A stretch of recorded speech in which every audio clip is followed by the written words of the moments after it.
नमस्कार, मैं रितु शर्मा संचार न्यूज से। आज हम हरियाणा के डीएवी पब्लिक स्कूल में एकत्रित हुए हैं।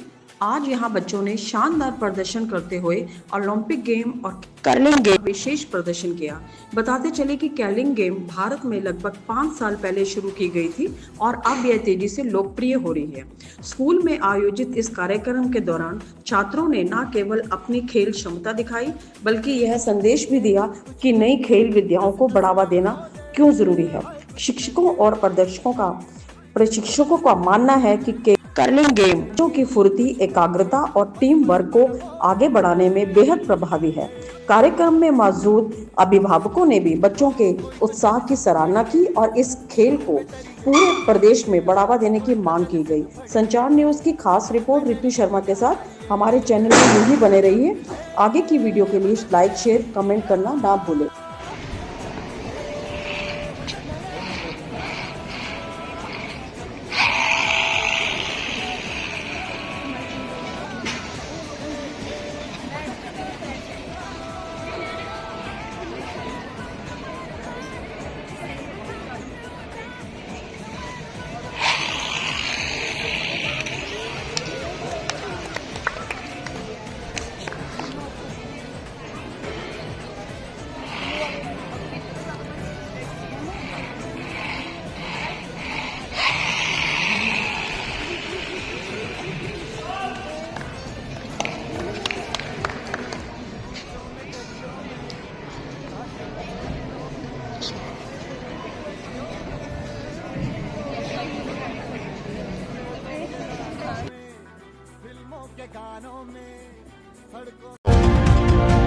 संचार न्यूज में आपका स्वागत है।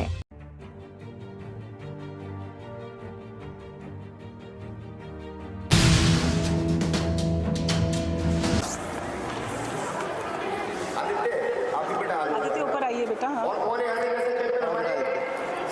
स्नेहा है। बेटा आप लोग बुलाएंगे। आदित्य वो भी है, तरुण है। हाँ बेटा आइए। ये तो आपका बेटा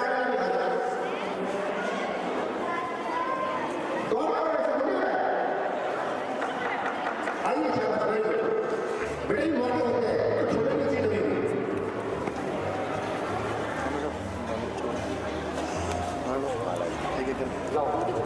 बच्चों को यही सेलिब्रिटी है हमारे। बिल्कुल अचीवर्स है। आइए निकल दी बच्चों को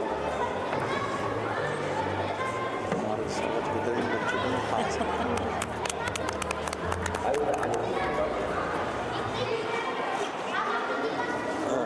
आइए, आप आइए।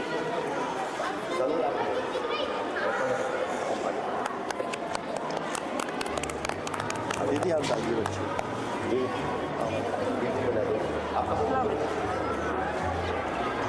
शाबाश, वेरी गुड बेटा, कीप इट अप।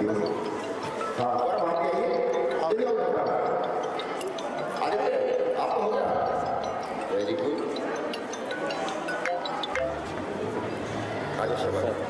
आप भी हमारे चैंपियन हैं।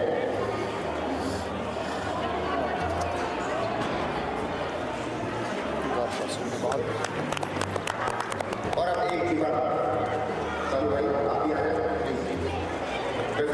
हमारे बीच में। फिर भाई सालू भाई दिल्ली जा रहे हैं, हमारे मीडिया से भाई बोलू कि आप भी हमारे जरूरी वेलकम। एक बार फिर हम स्टार्ट करेंगे और एंड करेंगे। Welcome sir. निखिल जी का भी करो भाई, हमारे मीडिया प्रभारी आज पत्रिका संपादक। वेलकम, सभी का स्वागत है। मनोज जी को बुला लो। मनोज जी ऊपर आ जाइए। पूरी टीम आई है, सारी साथ रहती है। अच्छा, कर्लिंग को बढ़ावा देने के लिए भी, और जो लोग उनको बढ़ा दे रहे हैं उनको भी मीडिया के इससे बहुत अच्छा। लिए जिंदर जी।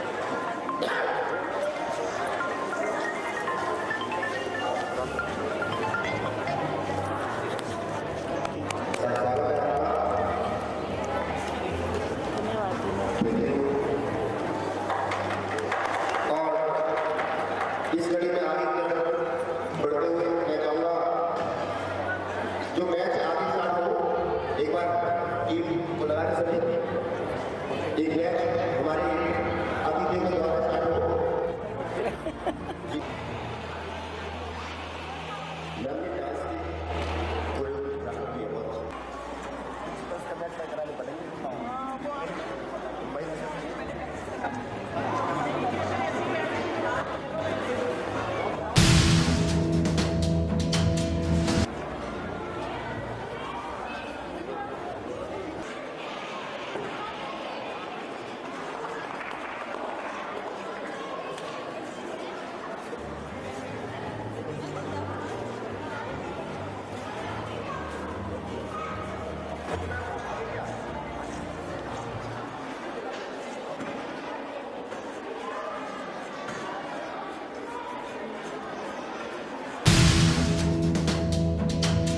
अपना परिचय दीजिए। मेरा नाम सैयद फिरोज़ है। मैं हरियाणा कर्लिंग एसोसिएशन का जनरल सेक्रेटरी हूँ। और जैसे कि आपने देखा कि हम यहाँ पर पलवल डिस्ट्रिक्ट के टूर्नामेंट ऑर्गेनाइज कर रहे हैं। और जैसे कि हमने सुना है कि आप हरियाणा कर्लिंग जनरल सेक्रेटरी हैं, हरियाणा कर्लिंग के एसोसिएशन के जनरल सेक्रेटरी हैं, तो आप इस गेम को हरियाणा में किस लेवल पे लेके जाना चाहते हैं? देखिए, हम इसको हरियाणा में किस लेवल नहीं, हम हरियाणा के बच्चों को इंटरनेशनल लेवल पे ले जाना चाहते हैं। नेशनल लेवल पे अभी बच्चे हमारे ऑलरेडी विनर हुए हैं और बच्चों को 75,000, 25,000, 10,000 का प्राइज भी मिला हुआ है। हमें सूत्रों से सुना है सर, स्टेट लेवल की भी तैयारी की जा रही है। जी, लगभग 19-20 तारीख के आसपास हम लोग स्टेट की तैयारी, हरियाणा की स्टेट की कर रहे हैं। और मोस्टली कोशिश ये है कि पलवल में डीएवी स्कूल में ऑर्गेनाइज करवाएं, पलवल में। और जैसे कि हमारा डीएवी स्कूल का पूरा सहयोग पलवल डिस्ट्रिक्ट के लिए भी दिया है और स्कूलों के लिए सीमा मैम देती हैं यहाँ पर। सर, जो ये कर्लिंग गेम है, ये कहाँ से स्टार्ट हुई थी और इसको कितना टाइम समय हो गया सर? देखिए, कर्लिंग तो लगभग बहुत पुराना गेम है। 1905 के आसपास का गेम है, बहुत पुराना गेम है। और ज़्यादातर जितने आइस के जो देश हैं, स्विट्ज़रलैंड है या और अदर कंट्रीज़ हैं, वहाँ पर इसका 77 पे स्टार्ट हुआ और ये ओलंपिक में बहुत पुराना गेम है। इंडिया में नया गेम शुरू हुआ है, नो डाउट, बट इंडिया में भी इसको 5 साल से ज़्यादा हो चुके हैं काम करते हुए, लगते हैं नेशनल प्लेज में।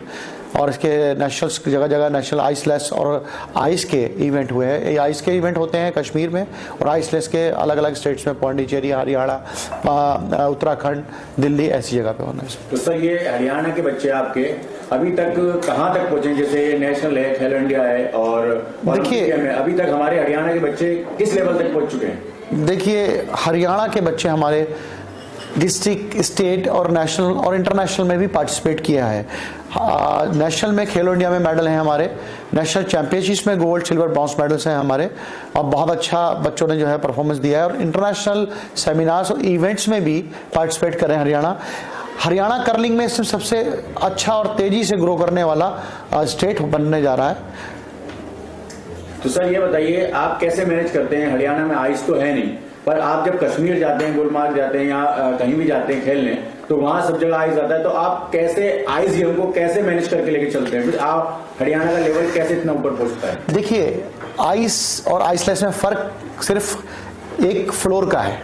हमारे पास कर्लिंग का जो फ्लोर है वो आइसलेस है, वहाँ आइस का है, मगर टेक्निक बिल्कुल सेम है, जो रिलीज करने का तरीका है वो सेम है। और जैसे कि आपने सुना है कि दूध दही का खाना सीधा साधा हरियाणा, तो हरियाणा के तो ब्लड में स्पोर्ट्स है सारा। वो बच्चों से पूछना चाहिए कि बच्चे कैसे मैनेज करते हैं। सर, आप अपना परिचय दीजिए।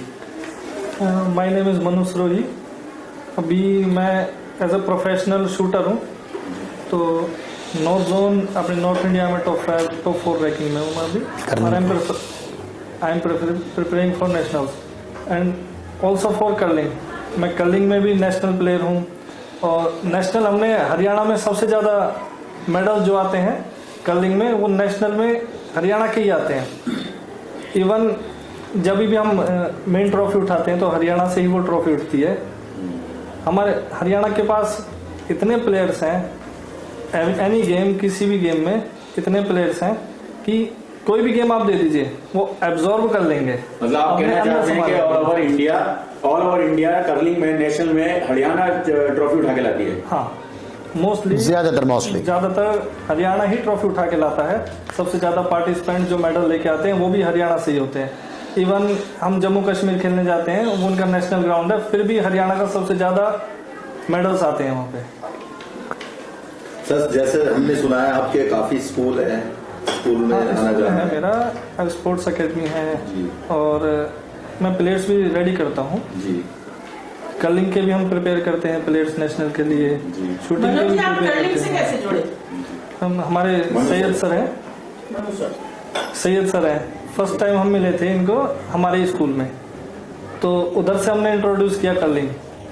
तो कर्लिंग इतना अच्छा गेम लगा मेरे को, एज अ विंटर गेम। हमारे इंडिया के पास समर्स गेम में हम हर चीज़ में आ गए, सारे समर्स गेम है, हरियाणा के पास सारे गेम्स हैं।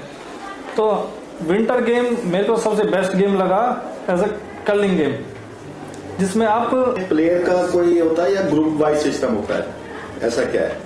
इसमें मैचेस होते हैं, मेंस के लिए होता है, वुमेन्स का होता है, मिक्स टीम होती है, 1+3 का होता है, जैसे 1 male 3 female, 1 female 3 male, men's का होता है ऑल 4, और टीम का 2 का इवेंट भी होता है जो 1 मेल एंड 1 फीमेल, ये इस तरीके से पार्ट में होता है। सर ये टाइम का भी कोई पंचुअल होती है? नो, टाइम का नहीं है, इसमें स्टोन्स का होता है। आप अपना परिचय दीजिए सर। तो मैं अनिल कुमार गौर पलवल से बिलोंग करता हूँ और तकरीबन 35 से 40 साल मेरे को स्पोर्ट्स की फील्ड में हो चुके हैं। सर जैसे कि आप भी बता रहे हैं कि फिरोज सर के साथ आप रहे हैं और फिरोज सर के साथ आपका बहुत बड़ा सहयोग रहा है।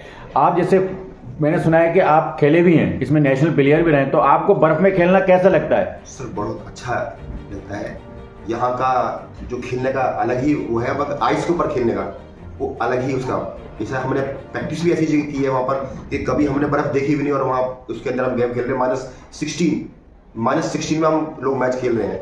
और मनु सर मेरे साथ बैठे हैं, मनु जी भी हमारे साथ नेशनल टीम में रहे हैं, फिरोज भाई भी खेले हैं और आपके साथ भी हमें खेलने का मौका मिला है। 3 साल से हम लगातार आइस में नेशनल में चैंपियन भी रहे हैं, हमारा हरियाणा चैंपियन रहा है। और लास्ट ईयर हमारा पौंडीचेरी जो हमारा नेशनल था, मात्र 24 बच्चों की टीम थी हमारी हरियाणा से, और 200-250 बच्चों में से हम फर्स्ट ओवरऑल ट्रॉफी हरियाणा की लेकर के आए।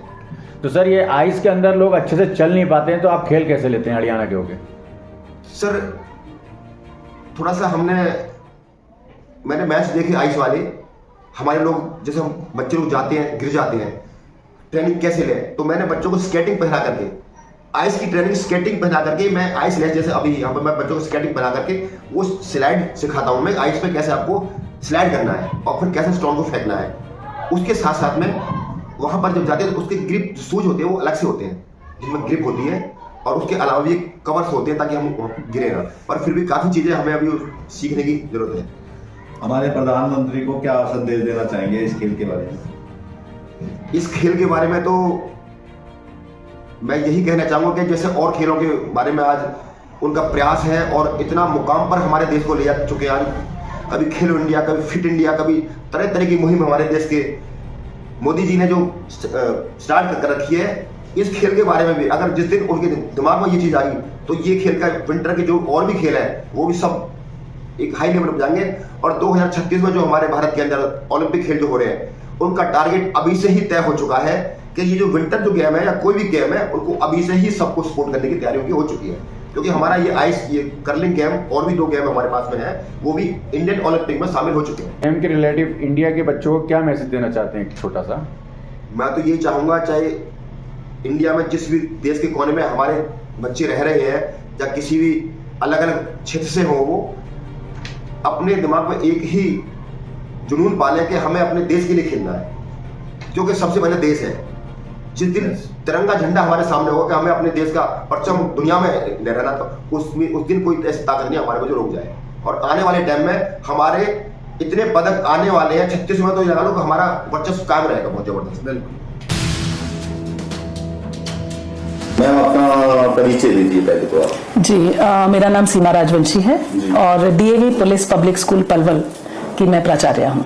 जी मैम, मेरे कुछ सवाल हैं आपसे जी, जो भविष्य में आगे खेलों को और स्पोर्ट्स को बढ़ावा देते हैं। जी, पहला सवाल है, बच्चों को खेलों के लिए भविष्य में क्या उपदेश देना चाहेंगे आप? सर खेल जो हैं जीवन में बहुत ज़रूरी हैं, क्योंकि बच्चों में फिटनेस खेल की वजह से आती है और बच्चों का माइंड एक क्रिएटिव साइड पे लगता है। आजकल के बच्चे जो हैं वो वीडियो गेम्स और मोबाइल गेम्स और टीवी के चक्कर में काउच पोटैटोज बनते जा रहे हैं। तो खेलों के माध्यम से हम बच्चों को एक पॉजिटिव हेल्थ की तरफ लेकर जाते हैं। तो खेल तो सबसे ज़्यादा ज़रूरी है। कोऑपरेशन सीखते हैं बच्चे, टीम स्पिरिट सीखते हैं और इसके साथ बच्चों में जो एक मिलकर अपने आप को फिट रखने की जो एक फीलिंग आती है, दैट इज़ वेरी गुड। सो खेल तो इम्पोर्टेंट है ज़िंदगी में बहुत ज़्यादा। दूसरा सवाल मैम जी, स्पोर्ट्स में जो बच्चे मेडलिस्ट होते हैं उनको क्या बेनिफिट मिलते हैं, क्या छूट देनी चाहिए? सर देखिए, प्रमोट तो हम हर तरह से करते हैं और हमारे यहाँ तो जैसे डीएवी है तो डीएवी खुद नेशनल लेवल पे स्पोर्ट्स ऑर्गेनाइज करता है और वहाँ बच्चों को अच्छे से फेलिसिटेट किया जाता है मेडल्स वगैरह देके। और जो बच्चे हमारे नेशनल लेवल पर विनर होते हैं स्पोर्ट्स में, उनको हम 5% स्कॉलरशिप देते हैं। उनकी फीस का 5% of amount is given as scholarship. और जो बच्चे नेशनल लेवल पार्टिसिपेट करते हैं उनको हम 3% of the total amount of fees जो है वो एज स्कॉलरशिप हम उनको देते हैं एनुअली। सीमा जी, सुनने में आया आपने एक नशा मुक्ति के शुरू किया है, यहाँ से एक योजना बनाई है आपने, जिससे कि बहुत अच्छा सुनने में अच्छा लगता है कि आप इस तरफ जा रही हैं। उसमें उसको लेकर आपका क्या उद्देश्य है? आप किस तरह से इस योजना को आगे बढ़ाएंगी? Ma'am, DAV pan India DAV ने एक आयोजन चलाया है। हमारे नेशनल प्रेसिडेंट हैं आर्य युवा समाज के योगी सूरी जी। उन्होंने ये शुरू किया है कि नो नशा नेशन हम क्रिएट करना चाहते हैं। हम सारे समाज को ये फैलाना चाहते हैं, समझाना चाहते हैं कि नशे से मुक्त रहना बहुत जरूरी है, क्योंकि पंजाब का इम्पैक्ट धीरे धीरे अब हरियाणा में भी आ रहा है। तो हमें लगता है कि बच्चों को नशे, जैसे कि आजकल बच्चे भी छोटे छोटे बच्चे भी इसमें जुड़ जा रहे हैं जी, तो हम सिर्फ जी, लेकर आप क्या करेंगे? तो डीएवी इस बात का प्रचार कर रहा है कि आप नशे को छोड़ो और पॉजिटिविटी की तरफ चलो। तो पॉजिटिविटी की तरफ चलने के, अपने आप को एडिक्शन क्रिएट करने के बहुत सारे तरीके हैं। हाँ जी, उसके लिए मैम एक तो हम कल ही कर रहे हैं 100 कुंडीय हवन का आयोजन हो रहा है। ताऊ देवीलाल पब्लिक पार्क में हम कर रहे हैं इसका आयोजन और वहाँ अलग अलग हवन कुंड पे बच्चों को बिठाया जाएगा। माता पिता भी उनके साथ में भाग लेंगे और हम ये सिखाना चाहते हैं कि योग और अगर आप हवन की तरफ जाएंगे तो वो एक पॉजिटिविटी आपके अंदर आती है। सेम ऐसे ही हम आज के खेल करवा के ये करना चाह रहे हैं कि खेलों की तरफ जाएं। There are so many things where you can go positively. Creative और कंस्ट्रक्टिव अगर आप लाइफ में करते हैं तो आप नशे की बुरी आदत से दूर जा सकते हैं।